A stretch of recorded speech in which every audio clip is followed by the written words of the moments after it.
أعوذ بالله السميع العليم من الشيطان الرجيم من همزه ونفخه ونفثه بسم الله الرحمن الرحيم فلما جاءهم بالحق من عندنا قالوا اقتلوا أبناء الذين آمنوا معه واستحيوا نساءهم وما كيد الكافرين إلا في ضلال وقال فرعون ذروني أقتل موسى وليدع ربه إني أخاف أن يبدل دينكم أو أن يظهر في الأرض الفساد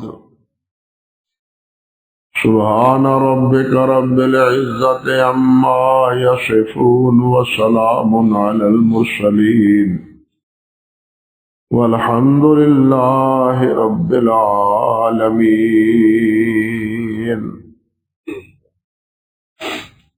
محترم معزز سامعین کرام، عزت مآب میری بہنوں اور بیٹیوں، حضرت سیدنا موسیٰ علیہ وعلی نبینا الصلاۃ والسلام کے بارے میں سورۃ المومن کی ان آیات میں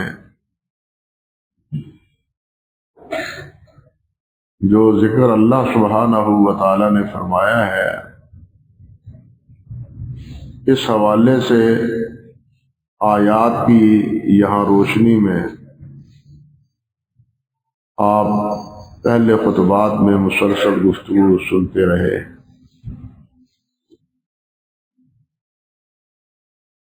آج کے خطبے میں جو دو آیات میں نے تلاوت کی ہیں، ان میں اللہ سبحانہ و تعالی نے یہ بات ارشاد فرمائی ہے کہ فلما جاءہم بالحق من عندنا، جب ان کے پاس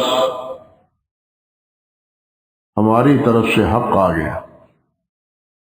یعنی حق کی بات، سچائی کی بات، توحید کی بات اور اللہ کے پیغمبر کی بات جب ان کے پاس پہنچ گئی، موسیٰ علیہ السلام نے معجزات کے ذریعے بھی اور اللہ وحدہ لا شریک کی توحید اور یکتائی کے حوالے سے بھی اپنی سچائی کو واضح کر لی۔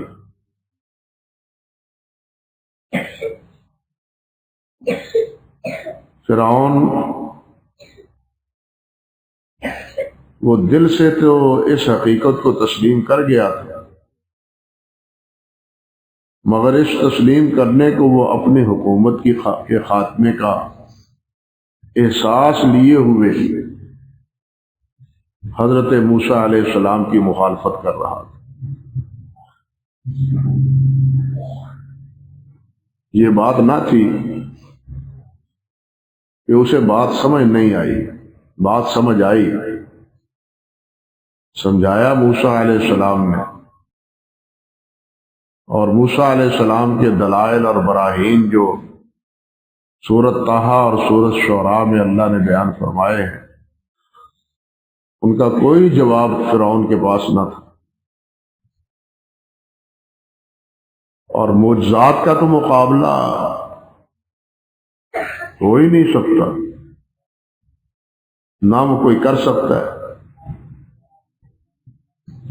تو یوں معجزات کے ذریعے بھی اور اللہ کی توحید کے دلائل کے تناظر میں بھی حق ان کے پاس واضح ہو گیا۔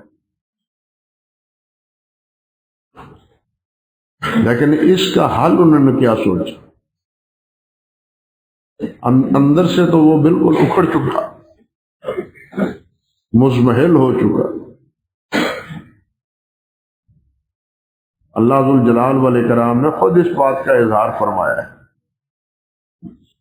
لیکن اس کا حل انہوں نے سب سے پہلے یہ ڈھونڈا، قالوا اقتلوا ابناء الذین آمنوا معہ واستحیوا نساءهم۔ موسیٰ علیہ السلام کی آمد سے پہلے، ان کی پیدائش سے پہلے تو یہ ظالم موسیٰ علیہ السلام کے خاندان بنی اسرائیل کے ہاں جو بچہ پیدا ہوتا ان سب کو قتل کروا دیتا۔ لیکن اب اس نے یہ سوچا، اور اپنے جو حواری تھے یہ تینوں، فرعون، حامان اور قارون، ان تینوں نے قالو تبھی جمع کا صیغہ ہے کہ تینوں نے سرگوشی کرنے کے بعد فیصلہ یہ کیا کہ جو بھی موسیٰ علیہ السلام پر ایمان لائے اس کے ہاں جو نرینہ اولاد ہو اس کو قتل کر دو۔ خواتین کو کچھ نہ کہو، بچیوں کو کچھ نہ کہو، لیکن اس پر ایمان لانے والے جو اس کے ہم نوا ہیں ان کے بچوں کو قتل کر دو۔ یہ فیصلہ ان دونوں نے کیا، تینوں نے کیا، اور بڑے سوچ بچار کے بعد کیا، بلکہ اللہ سبحانہ و تعالی نے سورۃ طٰہٰ میں فرمایا ہے فَتَنَازَعُوا أَمْرَهُمْ بَيْنَهُمْ وَأَسَرُّوا النَّجْوَىٰ، کہ وہ تینوں سر پکڑ کر بیٹھ گئے۔ تنازع، انہوں نے آپس میں اختلاف کیا کہ اب کریں تو کریں کیا، اس کا کیا حل ہے ہمارے پاس، ہمیں تو کوئی جواب موسیٰ علیہ السلام کی باتوں کا نہیں آتا۔ فَتَنَازَعُوا أَمْرَهُمْ بَيْنَهُمْ وَأَسَرُّوا النَّجْوَىٰ، سر جوڑ کے بیٹھ گئے، غور و فکر کرنے لگے کیا کرنا چاہیے۔ اللہ فرماتے ہیں قالوا ان هذان لساحران يريدان ان يخرجاكم من ارضكم بسحرهما، کہنے لگے کہ یہ دونوں موسیٰ علیہ السلام اور ہارون علیہ السلام یہ دونوں جادوگر ہیں، اور یہ چاہتے ہیں کہ تمہیں تمہاری زمین سے بے دخل کر نکال دیں یہاں سے۔ وَيَذْهَبَا بِطَرِيقَتِكُمُ الْمُثْلَىٰ، اور جو تمہارا مثالی نظام ہے نا اس کو تہہ و بالا کر۔ اور فرمائیں ہر دور میں حکومتیں یہ کرتی رہی، حزب اختلاف کے مقابلے میں صاحب اقتدار ہر دور میں یہ بہانہ بناتی رہی کہ وَيَذْهَبَا بِطَرِيقَتِكُمُ الْمُثْلَىٰ، کہ تمہارا جو مثالی طریقہ ہے جس سے تم نفع کما رہے ہو، روزی کھا رہے ہو، بیٹھے بٹھائے ساری کمائی تمہیں مل رہی ہے، تمہیں کرنا پڑتا کچھ نہیں، جو کرتے ہیں وہ سارے بنی اسرائیل کرتے ہیں، تمہارے گھروں میں ان کی عورتیں تمہاری خادمائیں بنی ہوئی ہیں،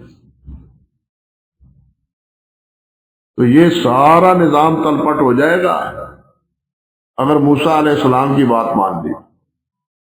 فَاجْمَعُوا كَيْدَكُمْ ثُمَّ أَتُوا صَفًّا، اکٹھے ہو کے کوئی بات کرو، طے کرو، کوئی منصوبہ بناؤ، اور پھر صف باندھ کے مقابلے میں کھڑے ہو جاؤ۔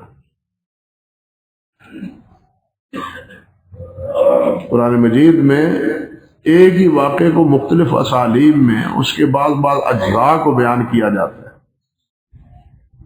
ایک ہی جگہ تاریخی حوالے سے بات نہیں کی جاتی،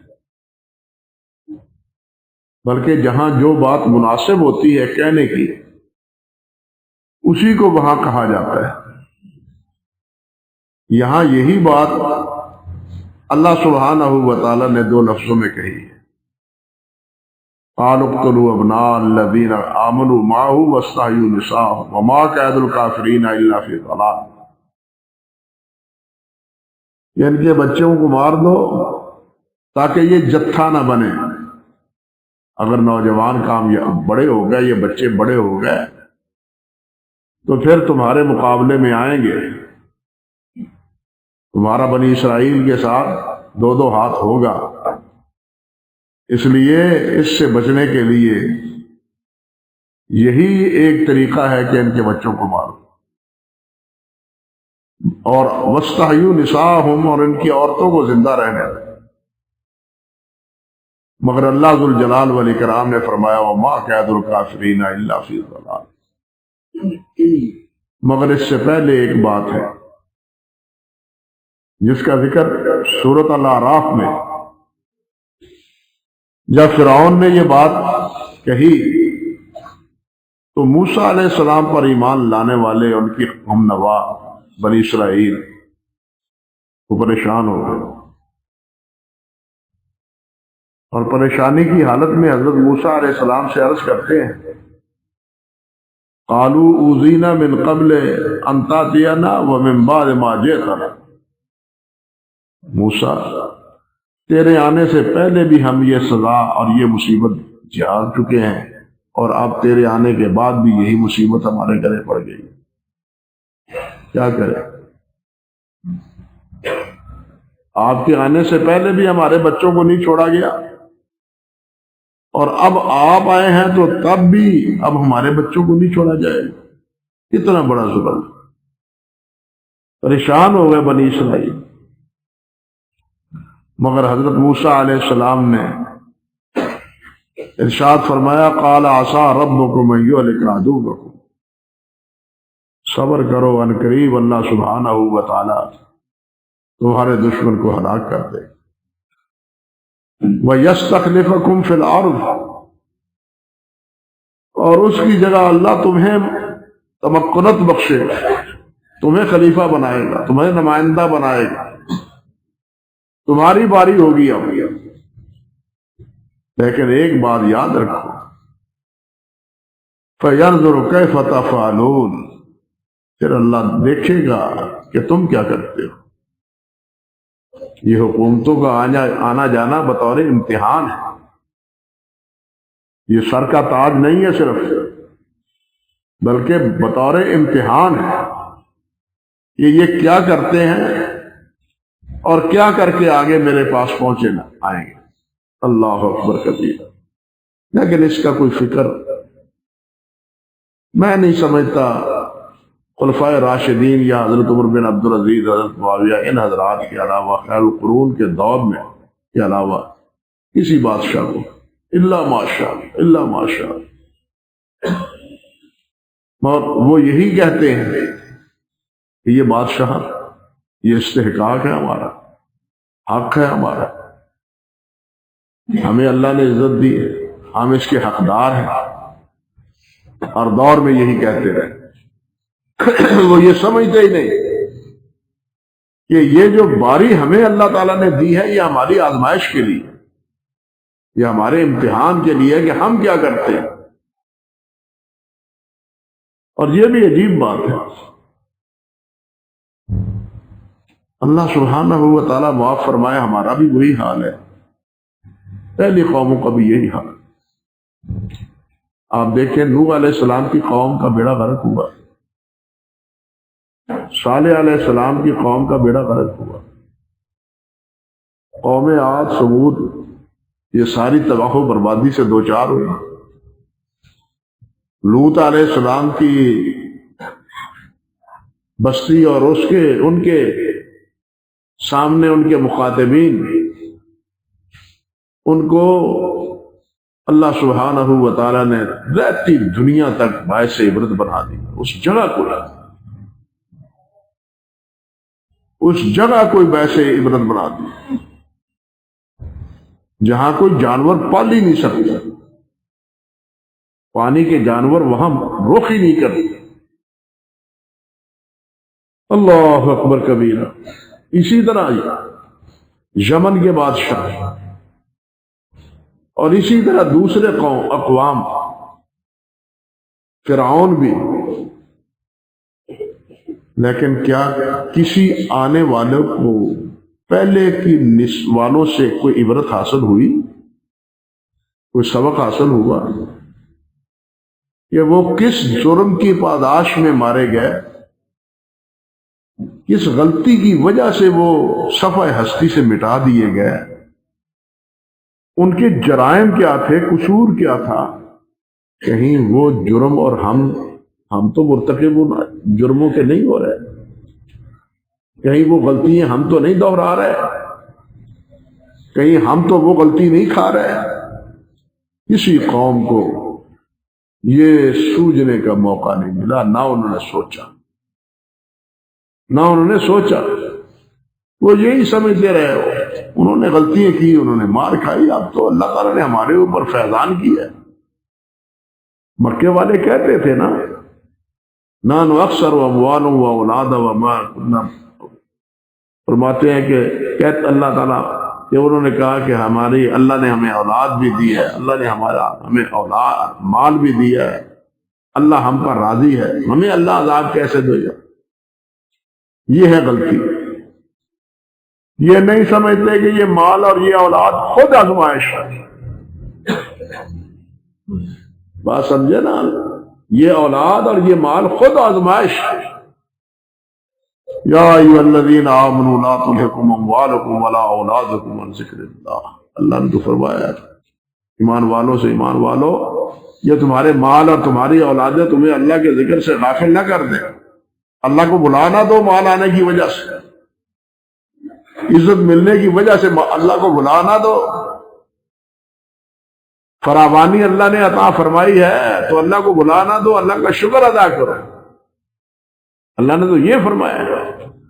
لیکن وہ یہ سمجھتے تھے کہ اللہ راضی ہے نا ہم پر، تبھی تو اللہ نے ہمیں مال دیا ہے، اولاد دی ہے، عزت دی ہے، ابرو دی ہے، حکومت دی ہے. اللہ ہمیں عذاب کیسے دے گا؟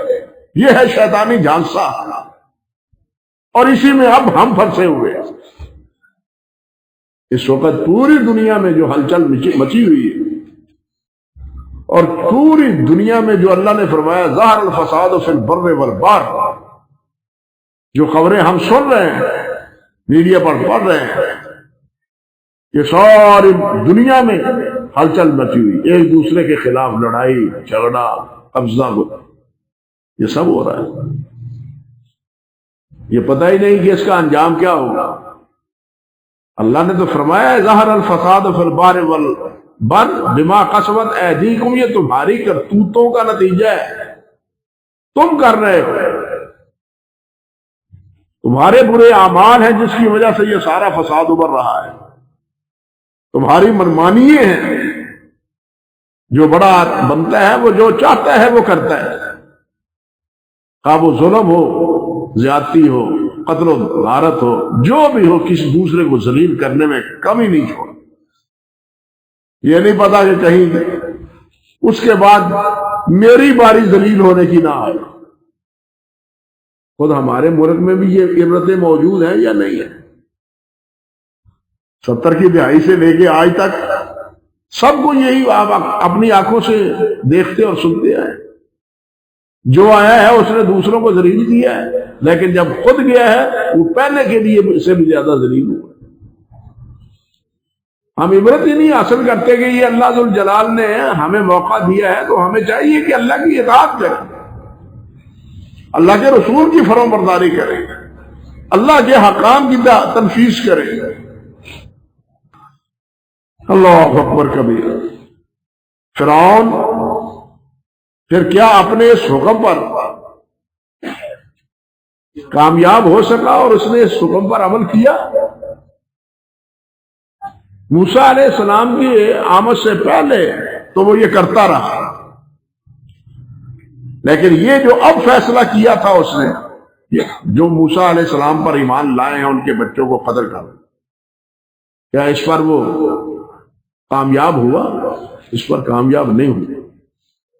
اللہ ذوالجلال نے تو 2 لفظوں میں کہا وما کید الکافرین الا فی ضلال. یہ کافروں کا یہ قید، یہ مکر، یہ فریب، یہ چال، سب معنی آتے ہیں۔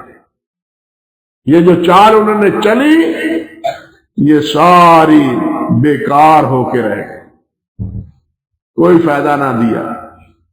کیسے بیکار ہوئی؟ اللہ اکبر کبیرہ، کبھی اللہ سبحانہ و تعالیٰ نے خون کا عذاب ان پر مسلط کر دیا، کنووں میں بھی پانی میں بھی خون، ان کے برتنوں میں بھی خون۔ پھر موسیٰ علیہ السلام سے بھاگتے ہیں کہ موسیٰ دعا کرو یہ مصیبت ٹل جائے، ہم ایمان لے آئیں گے۔ اتنا جھوٹا ہوا تھا۔ موسیٰ علیہ السلام دعا کرتے، اللہ تعالیٰ اس عذاب کو ٹال دیتے، لیکن پھر وہی اقتدار کا نشہ بہت برا ہے، اقتدار کا نشہ بہت برا ہے۔ وہ نہیں سوچنے دیتا کہ مجھ سے کیا بیتی ہے اور کیا بیتے گی۔ پھر اس کے بعد جناب قحط پڑا، قحط کے علاوہ وہاں طوفان اللہ ذو الجلال نے بھیجا، اتنا یعنی بارش اور تیز آندھی کہ سب کچھ ملیا میٹ ہو گیا، جتنی سبزیاں تھیں، جتنے درخت تھے، طوفان کی نظر ہو گئے۔ پھر جو کچھ بھی ہے، اللہ اکبر کبیرہ، ٹڈی دل، مکڑی، اس کا عذاب اللہ نے ان پر بھیجا۔ ہر طرف مینڈک ہی مینڈک، ہر طرف مینڈک ہی مینڈک، ایک کے بعد دوسرا، ایک کے بعد دوسرا، ایک کلتا دوسرا۔ دوسرے لفظوں میں یوں کہیے کہ جو اللہ ذو الجلال نے فرمایا نا میں نے مختلف 10 آیات بھیجی ہیں، وہ سارے وقتاً فوقتاً ان پر عذاب آئے، ان کو اپنی پڑ گئی۔ اس کا حل کیا کریں؟ وہ بچوں کو قتل کرنے کے درپے ہو ہی نہ سکے۔ اللہ کا مقابلہ کون کر سکتا ہے؟ جس نے بھی کیا ہے ناکام ہوا۔ اللہ ذو الجلال نے فرمایا نا یہاں، اللہ اکبر، وما قید الکافرین الا فی ضلال۔ یہ ضلال،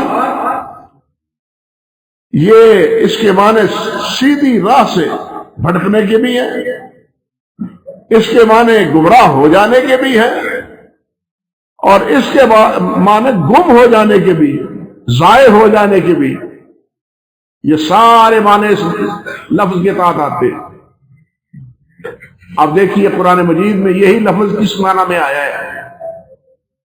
ایک جگہ اللہ سبحانہ و تعالیٰ فرماتے ہیں الم یجعل کیدہم فی تضلیل۔ ہاتھیوں والے بھی آئے تھے نا منصوبہ سازی کر کے فرعون کی طرح، وہ بھی آئے تھے۔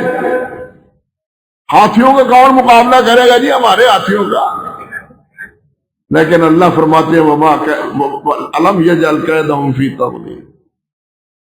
کیا ہم نے ان کے قید کو، وہی لفظ ہے، ہم نے ان کے مکر کو، ان کے کوشش کو، ان کے منصوبے کو بالکل ملیا میٹ نہیں کر دیا؟ ملیا میٹ ہوئے یا نہیں ہوئے؟ اللہ اکبر کبیرہ۔ اور ملیا میٹ بھی کن کے ہاتھوں؟ چھوٹی چھوٹی چڑیوں کے ہاتھوں، چھوٹی چھوٹی چڑیوں کے ہاتھوں۔ وہ جو کہتے تھے کہ ہمارے ہاتھیوں کا کون مقابلہ کرے گا؟ اللہ اکبر کبیرہ۔ اللہ ذو الجلال نے ہاتھیوں کو، جو ایک لشکر ہاتھیوں کا لے کے آئے تھے، پاپیادہ اس کے علاوہ تھے یمن سے چل کے، اللہ ذو الجلال نے ان ابابیلوں سے، چڑیوں سے، اللہ ذو الجلال نے جو ان کے پنجوں میں چھوٹی چھوٹی کنکریاں دی ہوئی تھی، وہ کنکریاں نہیں تھی، یوں سمجھیے کہ ایٹم بم تھا۔ ہاتھی پر پڑتی کنکری، ہاتھی کا کیا مقابلہ ہے؟ لیکن وہ سب کچھ تو من جانب اللہ تھا۔ ان کنکریوں کو اللہ سبحانہ و تعالیٰ نے ایٹم بم بنا دیا، یوں سمجھے، جس پر پڑتی تھی بیکار، ہڈیاں جدا، جسم جدا، گل جاتا تھا، جسم ہی گل جاتا تھا۔ جس طرح ایٹم سے جسم گل جاتے ہیں نا، اسی طرح وہاں بھی ان کے جسم گل سڑ گیا۔ اللہ اکبر کبیر۔ اسی طرح یہ لفظ ایک اور جگہ بھی آیا ہے، کفار کیا کہتے ہیں؟ وقالوا اذا ظللنا فی الارض انا لفی خلق جدید، سورہ یاسین میں یہاں بھی ضلالنا کا لفظ ہے، وہی زلال سے. یہ کیا جب ہم زمین میں گم ہو جائیں گے، کیا مطلب؟ مٹی ہو جائیں گے، ہڈیاں بن جائیں گے، گل سڑ جائیں گے، وجود ہی باقی نہیں رہے گا. اِنَّا لَفِي خَلْقٍ جَدِيدٍ، ہم دوبارہ اٹھائے جائیں گے. یہ کیسی بات ہے؟ عقل و فہم میں آنے والی بات ہے ہی نہیں. لیکن بل ہم بلقاء ربہم کافرون. قل یتوفاکم ملک الموت الذی وکل بکم ثم الی ربکم ترجعون. اللہ اکبر کبیرہ. حقیقت یہ ہے کہ تم قیامت کا انکار کرتے ہو. جب میرے فرشتے آ جائیں گے نا تمہارا گلا دبانے کے لیے، اور تمہیں یہاں سے لے کے میرے پاس پہنچے گے، پھر تمہیں پتا چلے گا کہ مرنے کے بعد اٹھنا ہے یا نہیں اٹھنا. اب تو تم نشے میں مدہوش ہو، تمہیں کوئی ہوش نہیں ہے کہ ہمارے ساتھ یہ بیتنے والی ہے، اس کا انکار کرتے ہو. تو زلال کے معنی یہ سب آتے ہیں. یہاں بھی یہی اللہ تعالیٰ نے فرمایا وَمَا كَادُ الْكَافِرِينَ إِلَّا فِي ضَلَالٍ. ہم نے کافروں کا مکر وہ کیا کر دیا؟ بالکل بیکار کر دیا، تباہ کر دیا، برباد کر دیا. مختلف عذاب بھیج دے جو ان کے لیے باعث عبرت تھے. آپ کہتے ہیں نا یہ قرآن مجید پر اعتراض کرنے والے، ختم اللہ علی قلوبہم وعلی سمعہم وعلی ابصارہم غشاوہ. اللہ نے فرمایا نا کافروں کے بارے میں پہلے ابتدا ہی اللہ نے ان کے دلوں پر مہر لگا دی، آنکھوں پہ پردے ڈال دیے، ان کے کانوں کی سماعت ختم کر دی. لوگ کہتے ہیں دیکھو جی جب اللہ نے ایسا کر دیا تو پھر ان کا قصور کیا ہے؟ ان کا کیا جرم ہے جب اللہ ذو الجلال نے وہ صلاحیتیں ہی ختم کر دی؟ لیکن یہ نہیں سمجھتے کہ اللہ سبحانہ و تعالیٰ نے ان کو اس سے پہلے مواقع کتنے میسر فرمائے. فرعون کو کتنے مواقع دیے، کتنا وقت کتنی مہلت دی، 300 سال سے زیادہ عرصہ زندگی گزاری اس نے. اور پھر ایک سے دوسرا، دوسرے سے تیسرا تکلیف آتی ہے تو انسان کو سنبھلنے کا موقع دیا جاتا ہے. نہیں سنبھلتا پھر دوسری تکلیف آتی ہے تاکہ انسان سنبھل جائے. پھر چوتھی، ایک نہیں دو نہیں پوری 10 آیات، 10 مرتبہ 9-10 مرتبہ ان کو موقع دیا گیا، لیکن یہ نہ سمجھ. تو پھر ان کے دلوں پر مہر نہ لگے تو اور کیا ہوگا؟ ان کے کانوں پر مہر نہ لگے تو اور پھر کیا ہوگا؟ اللہ ذو الجلال موقع دیتے ہیں، اللہ ذو الجلال ظالم نہیں ہے. ذرہ بھر ظلم اللہ ذو الجلال اپنی مخلوق پر نہیں کرتے، اللہ رحم کرتے ہیں. یہ سمجھ لے بات. ما انا بظلام للعبید ان اللہ لا یظلم شیئا. رتی بھر ظلم اللہ نہیں کرتے. اللہ رحمان ہے، اللہ رحیم ہے. سبقت رحمتی من غضبی، میری رحمت میرے غضب سے سبقت لے چکی ہے. اللہ کی رحمت یہ ہے. ہائے ہائے ہمیں اس کا شعور نہیں. میں صرف ایک مثال دیتا ہوں. نبی علیہ السلام نے فرمایا ہے نا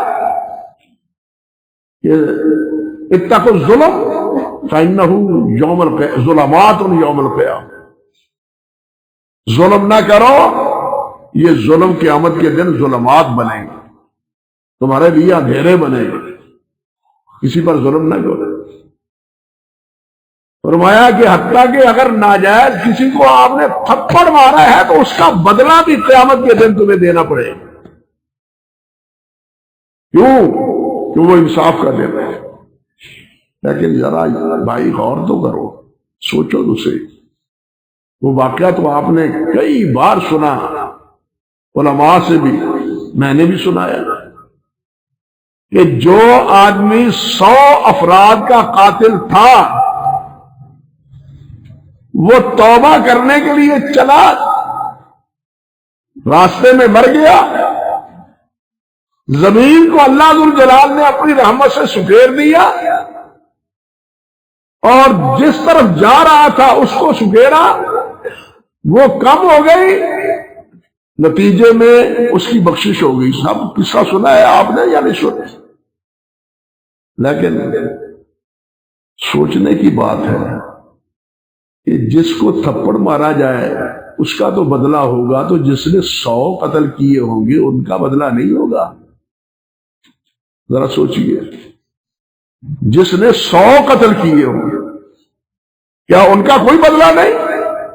ان کا کوئی اس سے حساب کتاب نہیں لیا جائے گا؟ اب اس کو تو اللہ تعالیٰ نے جنتی بنا دیا، ان کا جواب کیا ہوگا؟ ان کا جواب یہ ہے کہ اللہ سبحانہ و تعالیٰ ان کو اپنی طرف سے راضی کرے گا۔ اللہ اکبر کبیر، 100 کو راضی کرے گا۔ یہ لے لو، جنت لے لو، جنت لے لو، اس کو معاف کر دو۔ اب کون چھوڑے جنت کو اور کون لے بدلہ؟ تو اس ایک کے بدلے 100 بھی معاف ہو گئے۔ کبھی سوچا؟ ایک کے بدلے میں وہ ایک ہی نہیں، وہ 100 بھی معاف ہو گئے۔ یہ کیا ہے؟ یہ اللہ کی رحمت ہے، یہ ہے اللہ کی رحمت جس کا ہمیں کوئی تصور ہی نہیں کہ اس کے کیا۔ اسی لیے تو حدیث میں آتا ہے کہ کیا قیامت کے دن جب اللہ کی رحمت کا دروازہ کھلے گا، اللہ اکبر کبیرہ، اس 100 حصے کی رحمت ایک حصہ دنیا میں آئی ہے، ابھی صرف ایک حصہ، 99 حصے قیامت کے دن کھلیں گے۔ تو کافر بھی شاید امید لگا لیں گے کہ شاید ہمارا کام بھی بن جائے، اللہ اکبر کبیرہ، شاید ہمارا کام بھی بن جائے۔ اس لیے اللہ کی رحمت بہت وسیع، اللہ ظلم نہیں کرتا۔ یہ جو ہمارے ساتھ ہماری پکڑ ہوتی ہے، ہمارے اوپر تکلیفیں آتی ہیں، یہ ہمارے کسی بدعملی کے لیے یا ہمیں کہنا چاہیے کہ تنبیہ کے طور پر، سمجھانے کے طور پر۔ یہ بیماریاں بھی یہی ہیں، پریشانیاں بھی یہی ہیں، وہ اولاد کی پریشانی ہو یا مال کی۔ انما نبلوکم، اللہ تعالیٰ نے فرمایا نا، لیبلوکم ایکم احسن عملا، اللہ آزماتے ہیں تاکہ دیکھے تم میں سے اچھا عمل کون کرتا ہے۔ اللہ اکبر کبیرہ، اللہ اکبر کبیرہ۔ تو یہاں اللہ سبحانہ و تعالیٰ نے فرمایا وما کید الکافرین الا فی ضلال، ان کا یہ سارا مکر میں نے تباہ اور برباد کر دیا، یہ اس پر عمل نہ کر سکے اور بنی اسرائیل کا کچھ بھی نہ بگاڑ سکے۔ وہ جو موسیٰ علیہ السلام نے کہا تھا کہ عصای ان قریب، عصا قریب ہے کہ اللہ سبحانہ و تعالیٰ تمہارے ان دشمنوں کو ہلاک کر دے، تو اللہ نے ہلاک کر دیا، لاؤ لشکر کے سمیت ہلاک کر دیا، اس زمین کی دھرتی سے نشان ہی ان کا مٹا دیا۔ اللہ اکبر کبیر۔ اللہ فرماتے ہیں فرعون یہ کہنے لگا، وقال فرعون ذرونی اقتل موسیٰ، اب اس کا تکبر اس کے باوجود بھی دیکھیے، فرعون کہتا ہے مجھے چھوڑو چھوڑو مجھے، میں اس کو قتل کرتا ہوں۔ اب کیا مطلب کہ کیا فرعون کو روکنے والے تھے وہاں لوگ؟ بھائی وہ تو خود کہہ رہے تھے کہ ان کو مارو، فرعون تو کوئی روکنے والا کوئی بھی نہیں تھا۔ اللہ تعالیٰ خود فرماتے ہیں وقال الملأ من قوم فرعون اتذر موسیٰ وقومہ لیفسدوا فی الارض، کہ موسیٰ کو اگر چھوڑو گے، اسی قوم کو چھوڑو گے تو یہ تو زمین میں فساد پھیلا دیں گے، قتل کرو ان کو۔ کوئی روکنے والا نہیں تھا۔ لیکن ضروری کا مطلب کیا ہے؟ یہ بات سمجھنے والے، ضروری کا لفظ کبھی بغیر کسی معنی کے، روکنے والے کے، منع کرنے والے کے بھی استعمال ہوتا ہے، اور خود قرآن مجید میں ہوا ہے، عربی لغت میں تو ہے ہی ہے، قرآن مجید میں بھی ہے۔ آپ اس کی 2 مثالیں دیکھیے۔ سورۃ المدثر میں اللہ سبحانہ و تعالیٰ فرماتے ہیں ذرنی ومن خلقت وحیدا وجعلت له مالا ممدودا۔ اب یہاں اللہ ذوالجلال اپنے بارے میں فرماتے ہیں ذرنی، مجھے چھوڑو، اللہ کو روکنے والا کوئی ہے ہو سکتا ہے؟ اللہ کو روکنے والا کوئی نہیں ہو سکتا، لیکن اللہ فرماتے وہ ذرنی ومن خلقت وحیدا۔ اسی طرح ایک اور سورت اس سے پہلے سورت مدثر سے پہلے مزمل میں اللہ فرماتے ہیں اللہ اکبر کبیرہ وذرنی والمکذبین اولی النعمہ ومہلہم قلیلا، مجھے چھوڑو اور ان جھوٹوں کو بھی، کذابین کو بھی، جو میرے رسول کی نافرمانی کرتے ہیں، مجھے چھوڑو۔ کیا مفہوم ہے؟ مفہوم یہ ہے کہ اس کا معاملہ مجھ پر چھوڑو، ان کا فیصلہ میں کروں گا۔ یہ نہیں کہ ان کو کوئی روکنے والا ہے، اللہ کو کوئی روکنے والا نہیں۔ اللہ تعالیٰ نے فرمایا ان جھوٹوں کا میں فیصلہ کروں گا، مجھ پر چھوڑو، میں ان کا فیصلہ کروں گا، اس کو ان کو ان کی انجام تک پہنچاؤں گا۔ یہی بات فرعون نے کہی، ذرنی قال فرعون ذرونی اقتل موسیٰ، اس کا فیصلہ میں کروں گا، مجھ پر چھوڑو، میں اس کو قتل کروں گا۔ روکنے والا کوئی نہیں تھا، ظاہری طور پر یہی معلوم ہوتا ہے کہ مجھے چھوڑو، اس کو کوئی منع کرنے والا تھا۔ اور تفاسیر میں مختلف اقوال ہیں کہ وہ منع کرنے والا کون تھا کون نہ تھا، یہ ساری باتیں تفسیر میں ہیں، لیکن راجح بات یہی معلوم ہوتی ہے کہ یہ ذرنی کا لفظ یہ اس لیے نہیں ہے کہ کوئی معنی موجود ہو، بغیر معنی کے بھی، جس طرح ہم کہتے ہیں یار یہ معاملہ مجھ پر چھوڑو، میں جانوں اور میرا کام جانے۔ یہی بات اللہ سبحانہ و تعالیٰ نے اپنی ذات گرامی کے بارے میں فرمائی ہے۔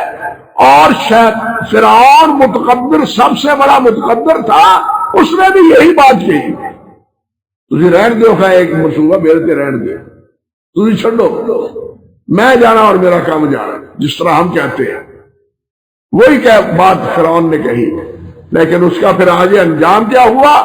اقتل موسیٰ ولیدعو ربہ، اللہ اکبر، متکبر کی تکبر کی بھی انتہا، بلائے اپنے رب کو، جس رب کا نمائندہ بن کے ہمیں ڈرا رہا ہے، انی اخاف ان یبدل دینکم وان یظہر فی الارض الفساد، مجھے خطرہ ہے کہ یہ تمہارا دین بدل دے گا یا زمین میں فساد برپا کر دے گا، اس لیے میں اس کو قتل کر کے چھوڑوں۔ اس میں آگے کیا تفصیل ہے اور موسیٰ علیہ السلام نے اس کے جواب میں کیا ارشاد فرمایا، اللہ نے چاہا تو اس کی وضاحت انشاءاللہ آئندہ سبق میں کریں گے۔ اقول قولی ھذا استغفر اللہ لی ولکم ولسائر المسلمین۔